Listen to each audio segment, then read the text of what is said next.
Embouteillage, transport en commun bondé et en retard, manque d'aménagement pour les piétons et les cyclistes, pollution de l'air, bienvenue dans la mobilité belge.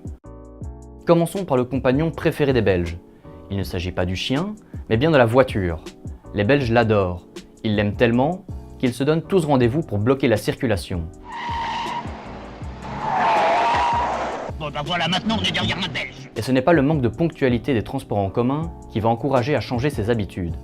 Ils sont en retard, très en retard, trop en retard. En retard, j'ai rendez-vous quelque part, je n'ai pas le temps de dire au revoir, je suis en retard. Et si nous proposions des solutions qui pourraient réellement nous sortir de cet enfer? Avec des objectifs clairs, diminuer la congestion dans les agglomérations, améliorer la qualité de l'air, diminuer les émissions de gaz à effet de serre et augmenter la sécurité. Pour désengorger les routes, mais aussi améliorer la qualité de l'air, les experts que nous avons rencontrés proposent une solution, le prélèvement intelligent. Encore des taxes? Oui, mais écoutez la suite. L'objectif est de taxer l'utilisation réelle du véhicule, et non la possession du véhicule, comme c'est déjà le cas avec les taxes de circulation et de mise en circulation. Comment ça fonctionne? Le prélèvement intelligent, c'est un instrument qui va permettre de taxer le kilométrage de l'automobiliste belge selon le lieu et l'heure auquel il circule. Si vous êtes en plein centre de Bruxelles à 17 h, le prélèvement sera plus salé que si vous êtes sur une route secondaire à oui. Les taxes, c'est bien. Réduire l'usage intensif et individuel de la voiture, c'est mieux. Pour ça, il est possible de revoir les avantages en faveur des voitures de société ou encore de favoriser le covoiturage et l'autopartage. Un autre élément à envisager, c'est l'évolution des infrastructures routières. Les routes belges sont vieilles, amochées, jonchées de nids de poules, et elles sont les plus denses d'Europe.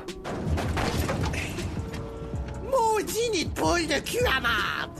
Les infrastructures du futur seront modulaires, économes en ressources naturelles, à énergie positive, coopératives et connectées. Le tout permettrait d'améliorer la sécurité routière et de fluidifier la circulation. Fluidifier la circulation, la mobilité partagée le permet, avec ses vélos, ses trottinettes, ses voitures, et surtout ses voitures.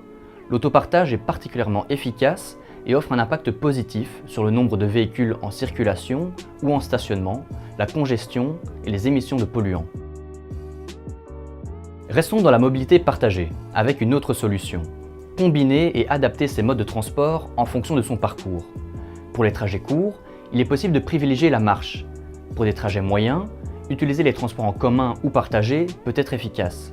Et pour les longs trajets, essayons de prendre le train, même si parfois ça peut faire peur. Mais c'est un train, au début il part en train, ouais. Et à mi-chemin il devient un bus.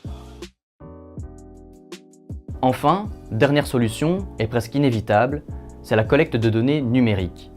Elles auraient des effets bénéfiques en termes de gestion de la demande de mobilité, de gestion des réseaux et des flux, de sécurité routière, etc.